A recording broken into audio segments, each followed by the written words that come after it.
वरी पाण हथ उथी वरी पाण ही वञी ज़ख़्म जे मथां अल्लाह से जल्ल जलालुहु मन वारो इन जे लाइ फरमाईंदो आहे वला तक़ूलू लिमन युक़तलु फी सबीलिल्लाहि अमवात बल अहयाउ वलाकिन ला तशउरून।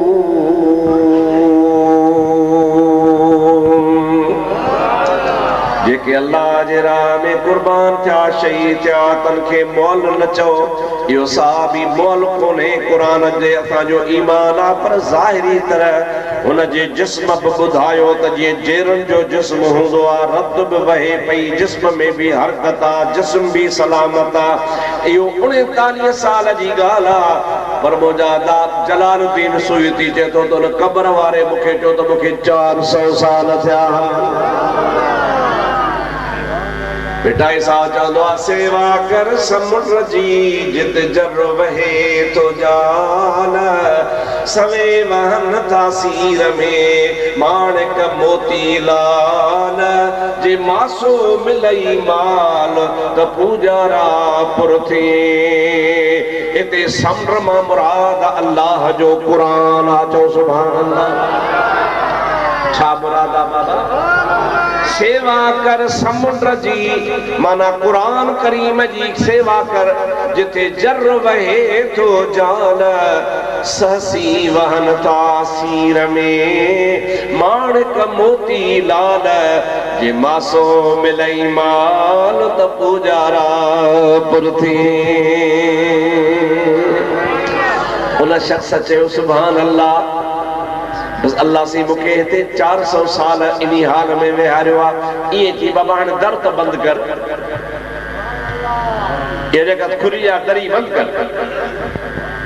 हुन चयोसीं सुभान अल्लाह तसां अल्लाह जो वॾो करम आहे वाह जो भलाई आहे वॾो तो ते ख़ुदा जी महिरबानी हेतिरो 400 साल खां वठी क़ुरान तो पढ़ी। अल्हम्दुलिल्लाह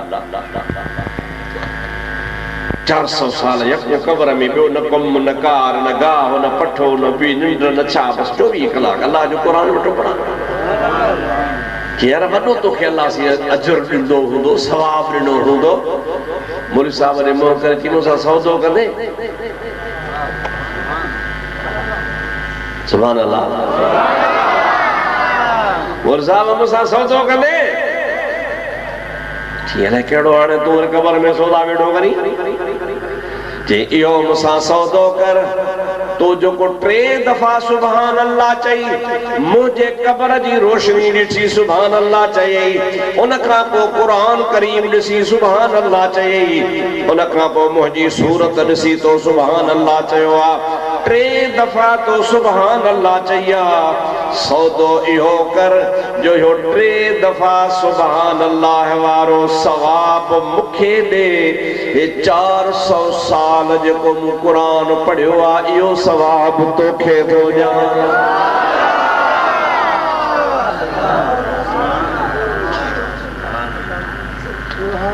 मुल्क साहब चयो सही ना इहो सस्तो सौदो आहे हेॾो वॾो 400 साल जो सवाब थो मूंखे ॾी ऐं मूंखां रुगो 3 दफ़ा सुभान अल्लाह चवण वारो सवाब थो वठी।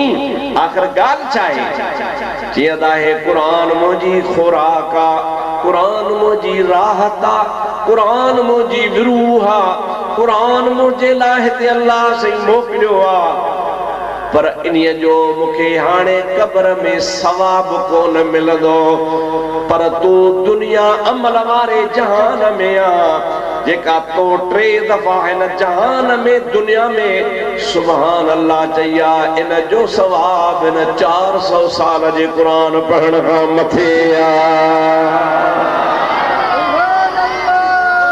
इन्हीअ जे करे जो सवाब मिलंदो उन्ही कम जो जेको हिन हयातीअ में दुनिया में कंदे हितड़े हयातीअ में कंदे उहो सवाब आहे।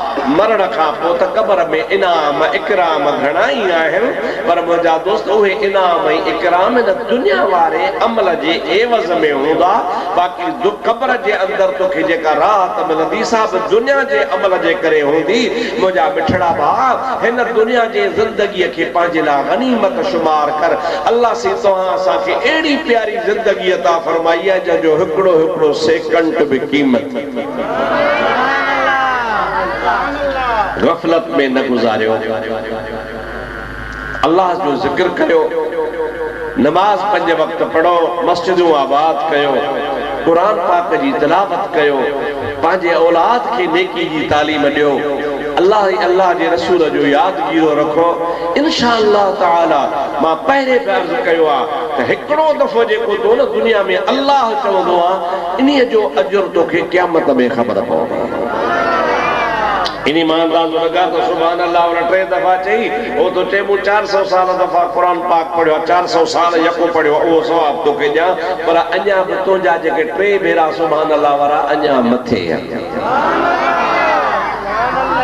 पिटाई साहब चवंदो आहे, वखर ढेरों ढेर पर वण जारा वेसदा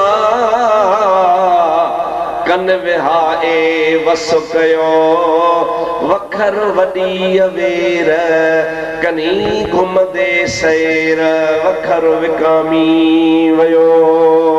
हिकिड़ा अल्लाह जा उहे बाना आहिनि जेके 24 कलाक पंहिंजे ख़ुदा जे इबादत में आहिनि।